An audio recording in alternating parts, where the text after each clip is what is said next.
I'm sure that most of you watching are quite aware that cooking videos are quite popular on TikTok. Now, while most of these videos are actually pretty good and you can find a decent recipe that you can try yourself, there's also another side to TikTok cooking that I like to call get out of the kitchen. Like seriously, I'm not even joking. So I came across a TikTok account called My Jane Brain, and they specialize in these TikTok cooking videos. And after scrolling through a couple of their videos, I've come to the conclusion that this person needs to be in jail. Get this person out of the kitchen, make sure they don't even touch it. Yeah, it's pretty bad. So today we're going to be taking a look at a couple of this person's TikTok recipes. Why the fuck do I keep saying TikTok? Anyway, we're going to be reacting to this person's recipes that they came up with. And we're going to be rating each and every one of these recipes on a scale of 1 to 10, with 10 being delicious and 1 being horrendous. So yeah, without further ado, let's get cooking, motherfucker. Wow, that was really corny. Maybe I should... Barbecue Doritos, Tex-Mex cheese, pre-cooked ground beef, yellow and orange peppers, shredded cheddar cheese, the rest of our barbecue Doritos, drained black beans, tomatoes, chopped green onions, more cheese. I saw these and I was like,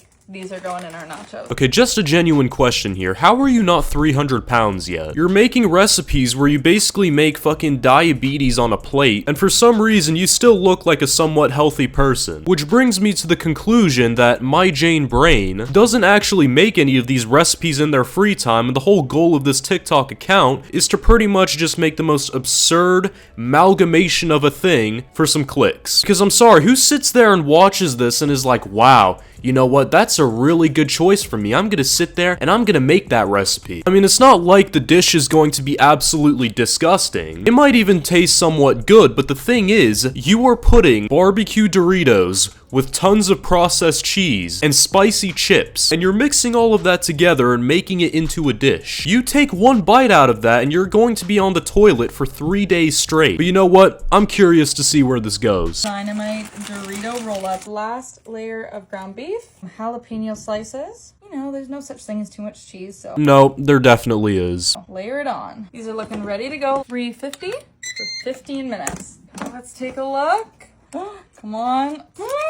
Add a drizzle of ranch. What on God's green earth is that? You could put fucking Nikocado avocado in front of that thing, and even he would be having second thoughts about putting that thing into his mouth. See, there were actually ingredients that you put into it that were good and actually made sense, like the meat, the beans, the cheese, even though you absolutely fucking overloaded it with it. But you know what? It wasn't really going south until you decided to add Doritos, another type of spicy chip into it. And just another question, why would you mix that in with the other ingredients? What is that? Like, why are you being so extra? Just grab a random taco shell, put in the cheese, put in the meat, put in the beans, and then you have a taco. What is this? That right there is a heart attack. So what do I rate this dish over here? I mean, even though that might just be the unhealthiest looking thing I've ever seen in my life, you could probably take a bite out of that and it would taste somewhat decent. But I just can't ignore the ingredients that were put into that, so I would have to take away probably 1.5 points. I would give this a 6.5 out of 10. So yeah, let's take a look at the next one. Tomato sauce, full fat mozzarella cheese, pepperonis, jumbo mushrooms, whatever pizza toppings you like, giant green peppers. What would be a pizza without some Italian seasoning? Wow, you know what? So far, this pizza is actually looking pretty good. Hopefully, she doesn't do anything to completely ruin it. Let's take a look. Pop this in the oven. I just flipped over the fries, so this needs another 10 minutes. The fries are ready. Keep it simple with some garlic powder, pink Himalayan salt. We're gonna pour this all the way on top of our fries. Let's go. Wait, what are you doing? It is that easy. You've just made pizza fries in literally 20 minutes. Kind of becomes like a slice of pizza in its own little way. Cheers. What is wrong with you? You had yourself a decent pizza, and then you decided, you know what, I'm gonna completely fuck that all up. I'm gonna take some undercooked fries and pour that sucker onto it. Come on. Yeah, you can tell just from that face that that shit was undercooked. Can I also just add that the caption says, I learned this pizza hack in New York? I hope that's not true. New York has a reputation to keep when it comes to pizza. So how would I rate this dish right here? So the pizza was actually looking really decent. But again, as we all saw, you decided to take some undercooked fries and then pour the pizza that you just made onto the fries. Maybe it would be a little bit better if the fries were actually cooked and you used a different type of fries fries because let's be honest here, nobody fucking likes those types of fries. And if you say you do, you're lying to yourself. But yeah, taking everything into account, I would rate this dish probably a 5.5 out of 10. And the reason for that is because if you would have just taken the pizza, I would have given you a 9 if it was just that. But adding it to the fries got rid of 3 points for me, and because the fries obviously look undercooked, that's another half point, bringing your total score to 5.5. You know, I think I'm being quite generous, but anyway, let's get to the next recipe. Take out the center of our steak, KD powder.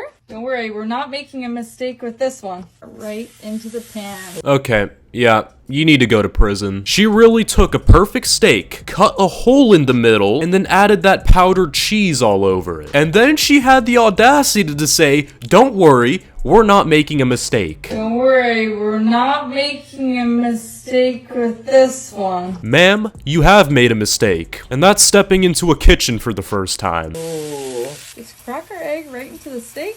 KD noodles right into our pan. Season the egg a little bit. Black pepper.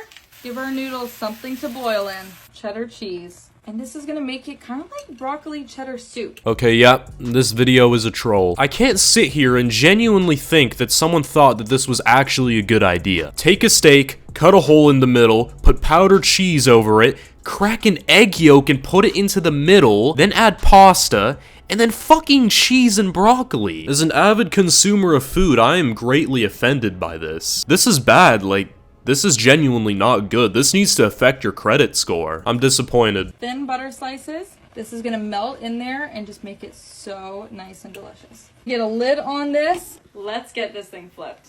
Woo! Wow. So what was the point of the egg if it was just gonna fall out when you take the steak out? Do you just like being weird? Look at that perfect char. Is there such thing as too much cheese?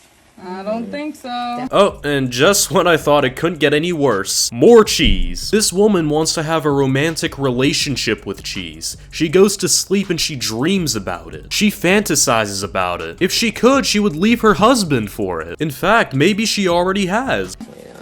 Look at that. And they're cooking in the steak juice. I cannot wait to try this one out. We need the mac and cheese to join it. Look how beautiful that steak turned out. Just look at the color. Look at the color. And everyone watching, tell me if you would even take a bite out of that. You even catch a whiff of that thing and you would get superpowers. That needs to be put into a toxic waste bag and it needs to stay far away from the human population. So what do I rate this dish out of 10? So compared to the last two that we've seen, this one had absolutely no redeeming qualities. You took a perfect steak, you ruined it by cutting a hole and adding cheese to it. You then added more cheese, and then broccoli, and then even more cheese. That brings your score to a 1.5 out of 10. And the half point is because you actually had the courage to taste test that for the video. Cheers. So I do gotta give you some credit for that, because after taking that bite, you had to turn off the camera and probably take a visit down to your local hospital. And the craziest thing about all of this is, this creator has made hundreds of videos like this probably, so this probably isn't even the worst dish that they've made. For all we know, if we scroll for a good enough amount of time, she might just add fucking dead rats to her next dish. Take some inspiration from Filthy Frank. I don't know, and I don't really want to know. So out of all the 3 dishes that we saw her prepare, I give her overall score a 2. And let's just say it's not out of 10. So in conclusion, this woman, we can tell that she has a hobby for cooking and she's very passionate about it, which is good, but please, find another hobby. But yeah, I can't lie, I am a little bit hungry after watching all of these videos involving food, so I'm gonna make my own signature dish once this video's over, called the Spliffy Special, and that involves making instant ramen in a glass of water. Yeah, I'ma go feast. I'll catch y'all later.